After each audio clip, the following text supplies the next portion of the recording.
Okay, so this is the site of the National Cathedral of Ghana.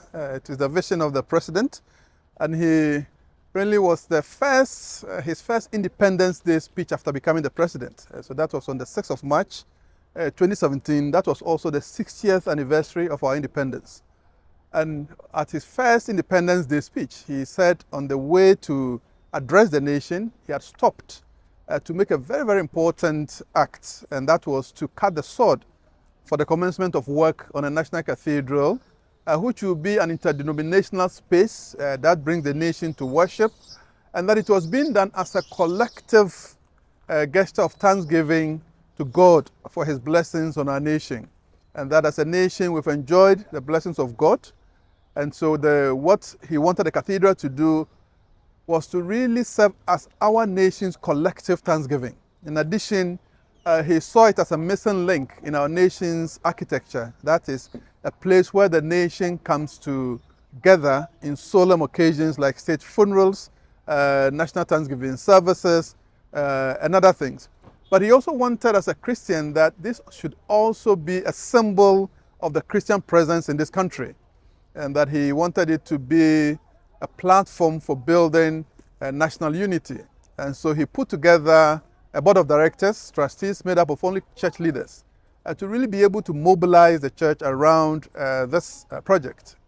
What we have done with the project was also to integrate elements that allows us to move just beyond the infrastructure for the nation. That we also wanted this to be an infrastructure that tells the Christian story in our country. And so we want to integrate a Bible museum, which will be the history, the narrative, and impact of the Bible, in order to really give our people, who are now 70% Christians, really an introduction, a foundation for their faith. That is a concrete faith. And so the Bible Museum will allow them to understand the faith. But in addition, we also wanted the Bible Museum to focus on the role of Africans in the Bible and the role of the Bible in Africa. That in the Bible, Africans has played significant roles that are not documented or not well known. But in addition, the introduction of the Bible in Africa has seen tremendous things in Africa, both in terms of the church landscape and other things.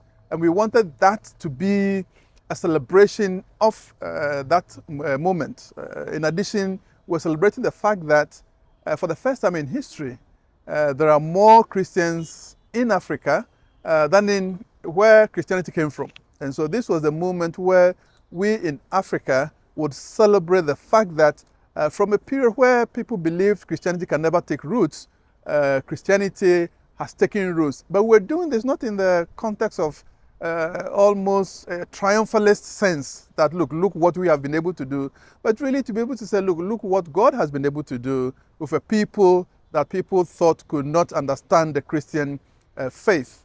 But for us as a nation, the National Cathedral, beyond all this, really was an opportunity to say that we're going to put God first in our national life.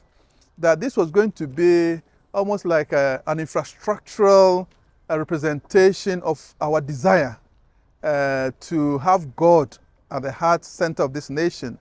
Our national anthem is a prayer. It says, God bless our nation and make her great and strong. And we wanted to say that this cathedral become that physical representation of that prayer.